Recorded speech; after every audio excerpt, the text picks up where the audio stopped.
So let's talk about trust and AI. It's a huge topic, right? Well, today we're diving into a really interesting idea. What if you could build trust directly into the architecture of an AI system? That's the whole idea behind something called the DaVinciA Plus framework, and it's designed to solve one of the trickiest problems we're facing in AI right now. You know, we're all pretty good at talking about ethical AI. We throw around words like fairness, accountability, transparency, and they sound fantastic. But here's the billion-dollar question. How do you actually enforce those principles? I mean, how do you take a lofty idea like accountability and turn it into something real, something you can actually check and prove inside a super complex AI?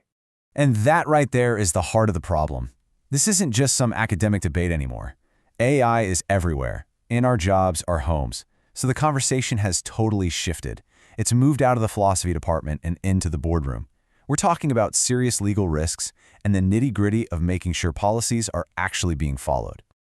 All right, so here's how we're going to break this down. First, we'll look at what's called the AI governance gap.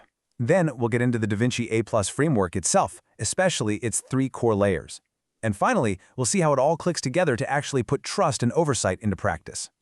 Okay, let's dive right into our first section, AI's governance gap. We're going to talk about why just having principles simply isn't cutting it anymore.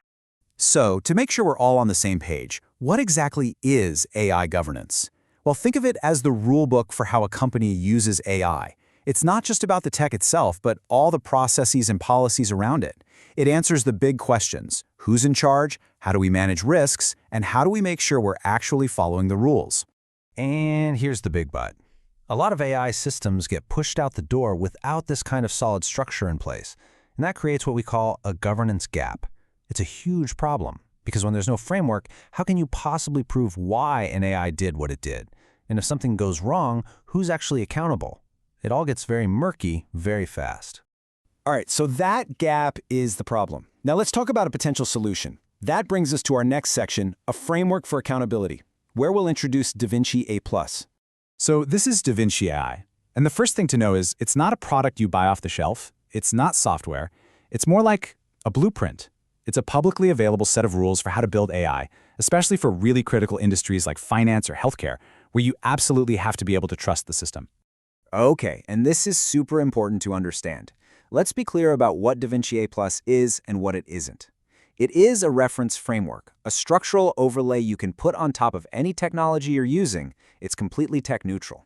But it's not a software platform or some kind of certification. It doesn't replace your legal duties or guarantee you'll pass an audit. Instead, think of it as the foundation that helps you build something that is audit-ready. Okay, so how does this thing actually work? Let's get into the guts of it. The whole framework is built on a core idea: 3 distinct governance layers that give the AI system its structure. And here they are, the 3 big pillars. First, identity and intent. Second, knowledge and logic. And third, oversight and audit. Let's take a closer look at each one. All right, layer 1, identity and intent. This is the bedrock, the absolute foundation. It's all about figuring out exactly what the AI is supposed to be and do before a single line of code is deployed.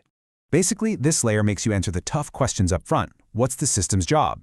Just as important, what is it not allowed to do? We call these non-goals. By drawing these clear lines in the sand, you stop the AI from wandering off and doing things it was never meant to do, what we call scope drift. And most importantly, it anchors everything back to a real person, a human who is ultimately responsible. Next up, layer 2, knowledge and logic. So if layer 1 was about the what and why, this layer is all about the how. It's where we crack open the AI's thought process and make it transparent.